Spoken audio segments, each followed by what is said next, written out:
broadcast, can you just take us through the goal that you scored? What was the plan there? Were you supposed to take it one-on-one, or did you just see that opportunity and rip it? Yeah, well, I think initially I was supposed to cross it, but I just had to, figure it out as well. But yeah, I knew once I turned to my right and I had a little bit of time, just getting it on target is something huge for me. So I felt it in the moment, and so I'm glad that it paid off. As after the goal, you went straight to your crest and really wanted to go celebrate with the fans and then your teammates. What has playing for Denver meant for you and to you, and why did you choose to celebrate that way? Yeah, I've been thinking about celebrating that way for so long. It's taken me a while to score in the home games, but playing for this team has honestly meant everything for me. I think coming here, I immediately felt like myself. I immediately just felt the energy with this group, and Nick as a coach giving me the green light to just be myself as well. And it's so easy playing with these players, and so especially the fans. I mean, every game you guys they come out and they just give it their all, and so I was so happy to be able to score and then to celebrate with them. They're just honestly amazing, and they stick with us every time. So it's really meant a lot to be here. Yazmeen with 5280 pitch. You were really active on the field today. It felt like a lot of those balls were being fed to you. Everybody was kind of trying to find you. You had the most touches in the box on the opposing team, and then also you took the most shots. How do you stay composed and then also kind of be a leader on the pitch when everybody's kind of finding you with the ball? Yeah, I mean, it means a lot that my teammates trust me and recognize that, my abilities and what I can do. Most touches, I wish I had more goals, and especially that one at the end. But yeah, I mean, my teammates' trust in me just gives me more confidence and makes me want to do even more and even better to continue to feed them the ball right back and put us in really good positions to score. So, I love when they give it to me. Tash, as an aside, how are the ribs? And then to both of you, how do we turn 26 shots into more than 2 goals? And specifically, how do we get Melissa out of the slump? Ribs, great. It's good to be back in the squad. Hopefully a bit more minutes next weekend and be able to contribute a little bit more than I did today. But yeah, the ribs are really good. And going back on what you just said at the end, then I think it's just what Yaz just said. She's had a lot of touches in the box. It's just about converting them now and being a bit more confident in front of goal. And I think for Melissa, it's just about she'll get her 1 goal again soon, and then I think it'll just take off from there. She's been working hard this week in training to continue working on scoring some more goals, and I think we all have. So yeah, it's just about putting it into practice and putting it into the game on the weekend. Tash, Coach said that you've been doing a lot of non-contact work lately. What made you confident in going into the match today? I think if I didn't go into the match just with my all and knowing full out, I might come out of it out the other end sore or not sore, and then I'm just going to end up getting hurt if I go half-hearted. So just went into the game fully went full in then, and just nothing happened, so that was good. Yes. What was your assessment of the urgency of the team, especially on the heels of that match against KC? I mean, I think we definitely came out better, but especially with them scoring right after we did, we can't turn off, and I think we saw moments of that. So just putting that all together, it was definitely better than KC, but the way to be, even more better is not giving up those types of goals and that easy. So it's better, and we continue to build off of that. And yeah, just make sure that we don't ever shut off. This league is crazy, and any team can punish it. It's the end of your Denver Metro Roadshow, games at Mile High, games at Dick's Sporting Goods Park. How will you look back at this phase of the season at home and then prepare for settling in at Centennial? I think it's been exciting regardless where we play.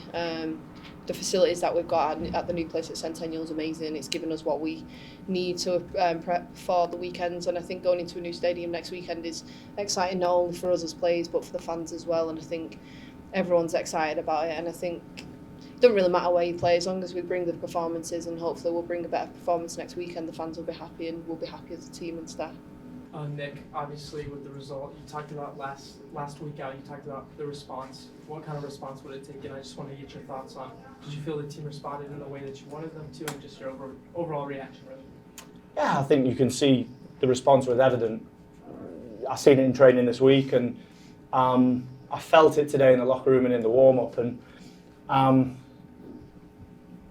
the approach and the hunger and the belief and the ambition to win, you can see is evident. Small details that we have to work through, and there's another one we should win, but we didn't, so we just got to continue working. Nick, how do you fix that not winning aspect of it? 26 shots, 15 in the box, average position of everyone but Meg and KK was at the half line or above. Is it getting caught out? Where does the finishing or the defensive solidarity come up? Yeah, I think I said that exactly that to the team. Is to me the best teams are player led. The best locker rooms are player led and are driven within. And that's not to say that I'm not responsible. Of course, I'm accountable and responsible for the team as head coach. But I do feel at the moment in these moments that it's like there's just something that's just got to click and stitch together. And I'm not within the locker room, so I think the players have got to, step forward and figure that one out. Because, like you say, I just said to Lindsay there, this game reminded me so much of the Seattle game. Without the poor goals, we carry the ball, we're in the box, but we just didn't create big enough opportunities. It reminded me of the Utah game, And there were sort of nearly games, and I think I said to the staff, tell me if you feel this is normal for a new team. Is this meant to be like this as a new team, or are we missing something? Do we need to do something? And I don't necessarily think it's the senior leaders, everybody. Whether you're in the team, out the team, whether you're off the bench, is the best teams I've always won with have had that dynamic feel in there. And that doesn't necessarily mean you got to go for sushi or go for coffee and be best friends, but as a team sport, they have that intensity, and we're building it. I'm impatient, right? I want it now. So, yeah, that is a really good question. I asked the same thing to the team. When you see Yaz score another great goal, do you just maybe wish she took more opportunities like that, fired away more often, regardless of where she's at? Yeah, when it goes in the goal. My biggest frustration tonight was we shot from 18, 20 yards too much. And that's that feel piece. It's the relationships and the cohesion and the sort of unconscious sort of rapport that you have as a great attacking team, that you just put the ball in an area because you know your mate's going to be there. And when you're shooting from 18, 20 yards and you're not testing the goalkeeper, in a game like this, it's sort of, everything goes, but you don't want that, you want to keep going. So I love when the players shoot and it goes in the net from anywhere, yeah. Can you talk about the partnership that's developing? We saw tonight with Io and Yaz on that right side, and how much of an added layer that can be to the attack. I think when you see our best performances, our best goal chances, they've involved Yaz and Io, right? We have to really grow that, and they have to grow it together to understand that they're unplayable when they play that way. And you can see, I said consistently to the team in the water breaks and at halftime, you set this team up on the side, we'll create chances. Just keep setting them up on the side. We said at the water break, if you can't set them up on the side, on the right, just put it on the left. We put it on the left, didn't even put it into alley, we get a penalty. Sometimes I wish I could play as well. Nick, Ryan Dean with 5280 Pitch. Is this the second time in 3 weeks that you guys have controlled a lot of these underlying numbers, like stats-wise, without that winning result to match? Curious, what is your fix and kind of what you are thinking of doing in turning this dominance of stats and underlying numbers into actual points down the stretch? It's process, has to be. The process has got us here, right? So, we can think of changing the system. We changed the lineup tonight, right? We changed probably the biggest lineup change I've done. Gave some players some opportunity that haven't had it. Just got to stick to the process. And like I say, I think for me to go from being a good team to a great team is about being deliberate. And it's about really taking accountability and responsibility and doing a little bit more. And, you know, if you have a good game, you got to go and look at how you have a great game. And if you've had 2 chances, how do you get 4 chances? Because like you say, right, we're in and around their box for the whole game. If I'm a number 9 or if I'm an opposite winger or if I'm a 10 getting in the box and I'm not getting a lot of offensive volume from their moments, I'm going to go work at why, because I think we had some good performances tonight, but ultimately you guys know, and you guys are the ones that produce it, numbers matter. If you're a number 10, you know, I said to the team, I think as a 10 or a winger, you got to be around 15 for me. To be a top team, you got to be around 15 at the end of the year, goals and assists, 7 and 8, 10 and 5. And if you're not there, you're not going to be in that sort of elite bracket.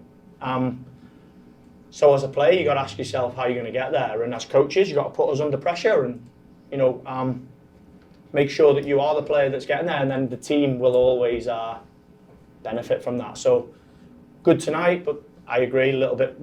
There's something missing that will take us that next step. One more for Nick. What was the biggest difference you saw in the game coming out of the half, and what role did disruptions, maybe in momentum, play in that? I just think we don't win the game on moments. Like, we knew they were going to try and play in transition and try and hit us on counter-attack. That's the type of team they are, and I think the first goal is too cheap. The second goal is their moments all come from cheap moments, and Kansas's did, right? You look at Kansas, we didn't deserve to win the Kansas game, but we gifted them some moments and some goals. And I think at this level, you know, I say to the team, every day I say to the team, it's meant to be difficult, this. This is the highest level of the game. This is professional football.